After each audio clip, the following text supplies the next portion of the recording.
My name is Sarah. I am 29 years old. And on the day my sister got married, I was sitting alone in my apartment. No call. No text. No invitation. I had paid for everything. The venue. The catering. The dress. The flowers. The photographer. Every single thing. $18,400. And she did not invite me. That is where this story begins.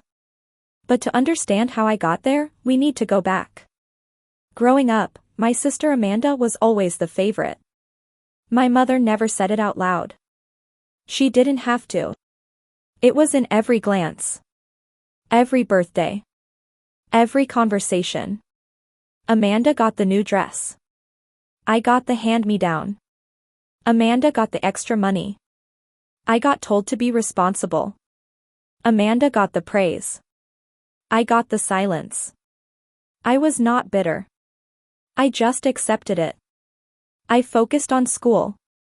I worked hard. I built something for myself. By 26 I had a stable job. A good salary. Savings I had built entirely alone. Amanda struggled. 3 jobs in 2 years. No savings. Still living with my mother. Then she met Daniel. Kind. Steady. Good heart. Within 6 months they were engaged. My mother called immediately. Sarah. Amanda is getting married. We need your help. I did not hesitate. Of course, I said. What do you need? The requests came slowly. First the venue deposit. Just a small amount. We'll pay you back. Then catering. The price went up. Amanda was so upset. Then the dress. She found the perfect one. A little over budget. You understand. I understood. Every time. Over 6 months I gave $18,400. Quietly. Without complaint. Without asking for anything back. Because she was my sister. Because I believed when the day came I would stand beside her. And it would all be worth it. 2 weeks before the wedding I called Amanda. Warm. Grateful. Said everything was under control. I asked about the seating plan. She changed the subject. I asked about the ceremony time. She said she'd send details. She never did. 1 week before, I texted. No reply. 3 days before, I called. Voicemail. The morning of the wedding I put on the dress I had bought for the occasion. I did my hair. I waited. I texted my mother. Mom, what time should I arrive? She read it. 2 blue ticks. She did not reply. I sat on my bed for a long time. Then I took off the dress. Made tea. Sat by the window. While somewhere across the city my sister danced at a wedding I had paid for. I did not cry. I was too stunned to cry. Just one thought. Over and over. Why? The next morning my mother called. Her voice was cheerful. Almost too cheerful. Sarah. The wedding was beautiful. Amanda looked stunning. I said nothing. We missed you, she said. We missed you. Not, I'm so sorry you weren't there. Not, Amanda made a terrible mistake. Not, we should have called you. Just, we missed you. Casual. Light. As if I had simply forgotten to show up. I kept my voice even. Did you? I said. A pause. Of course, she said. Your family. I almost laughed. Instead I said, I have to go, Mom, and ended the call. 4 days later Amanda texted. Hey. Back from honeymoon. Life is perfect. Hope you're well. That was it. No explanation. No apology. No acknowledgement. Just, hope you're well. I stared at the message for a long time. Then I put my phone face down and went for a long walk. 2 hours. And by the time I came home something had shifted inside me. The hurt was still there. But beneath it, something quieter. Clarity. I sat at my desk. I opened my bank statements. I documented every single transfer.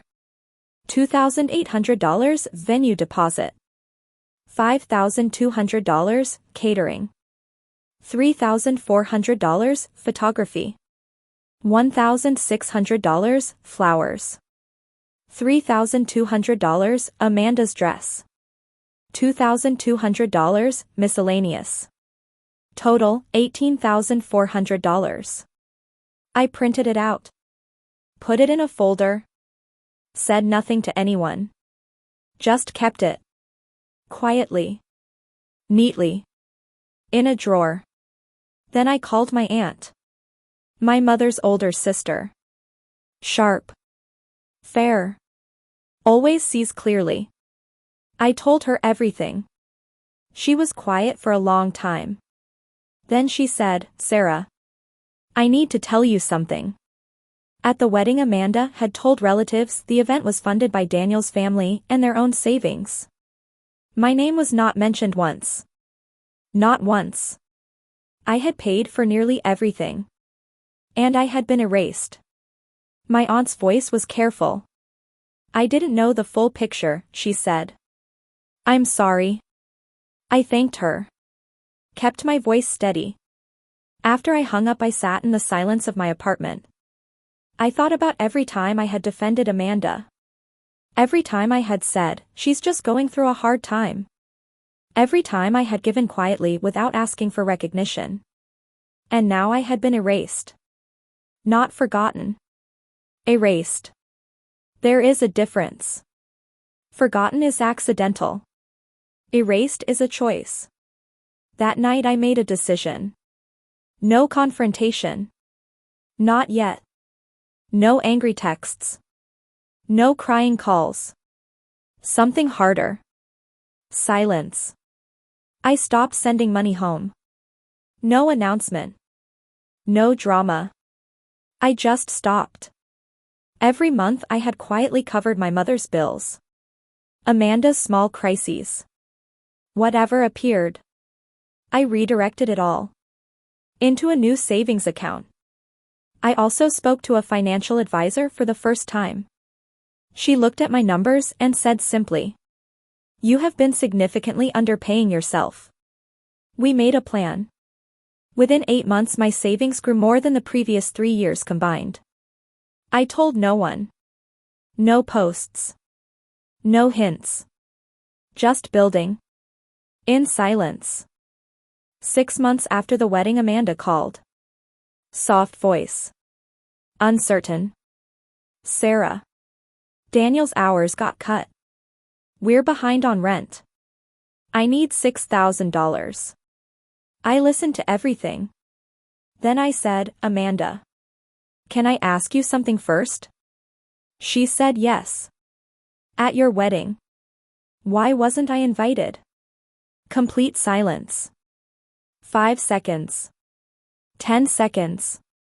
"It was complicated," she said finally. Complicated how? A long pause. Daniel's mother had opinions about the guest list. Things got out of hand. I didn't know how to fix it. I let her words sit. "I'm sorry, Sarah," she said. First time. 6 months later. "I appreciate that," I said. "So, the $6,000. "I can't," I said. Her voice shifted. "Sarah. We could lose the apartment." "Amanda," I said quietly. "I spent $18,400 on your wedding.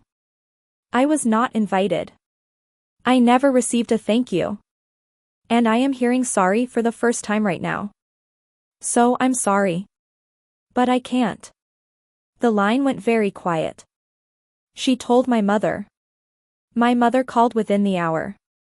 Sharp voice this time. Your sister needs help and you're bringing up old grievances? I'm stating facts, I said. You're being cruel. I paid for her entire wedding, Mom. I was not invited. Is that also a fact? Silence. That was a misunderstanding. Was it? She did not answer. Mom. I have the bank statements. Every transfer. Every amount. $18,400. I'm not asking for it back. I'm just saying I cannot keep giving and receiving nothing. Not even an invitation. Not even my name. Her voice cracked. I didn't know the full amount, she said quietly. I know, I said. Because no one asked. 2 weeks later, Amanda came to my apartment. Unannounced. Tired eyes. Red from crying. I let her in. We sat at my kitchen table. She did not ask for money. She just said, I'm sorry, Sarah. I'm really truly sorry. Tell me what happened, I said. The real version. She told me. Daniel's mother had not approved of me. Said I was too independent. Too serious. That I made Amanda feel small. Daniel hadn't stood up to her. Amanda hadn't known how to handle it. So she made a coward's choice. She removed me from the guest list and told herself she would explain later. Later never came. Because she was ashamed. I let someone else's opinion erase my own sister, she said. I don't have an excuse for that. Did Daniel's mother know I paid for everything? I asked. She closed her eyes. No, she whispered. So she insulted someone who had just given $18,400 to celebrate her son's wedding. Her face crumpled. Yes. I told Amanda to be honest with Daniel. With his mother. She did it. Daniel called me afterward. Apologized. Directly. Clearly. No excuses. It wasn't enough to erase everything. But it was something real. My mother came to my apartment the following week. She brought food. She sat down. She cried. I spent Amanda's whole life protecting her too much, she said. I thought I was helping. I think I was making her smaller. I reached across and held her hand. You didn't know, I said. I should have seen you more clearly. You're seeing me now, I said. That was enough. Things are not the same as they were. They will not go back. I do not send money home automatically anymore. I do not say yes, by default. Amanda and I speak. Carefully. Rebuilding something smaller but more honest. My mother and I are closer than we have been in years. Because I stopped pretending. Because she stopped assuming. I got a promotion. I have traveled twice this year. Alone. By choice. With joy. I am not waiting for anyone's approval anymore. If you are the person in your family who always gives, always pays, always sacrifices, always shows up, hear this. Giving is not the problem. Giving without boundaries is. You can love your family completely and still say no. You can care deeply and still protect yourself. The most powerful thing I ever did was not cut anyone off. It was simply stop being invisible. I stopped letting people take my money, my effort, my presence, and give me erasure in return. The moment I had limits, they finally began to see me. That is not revenge. That is visibility. And visibility changes everything.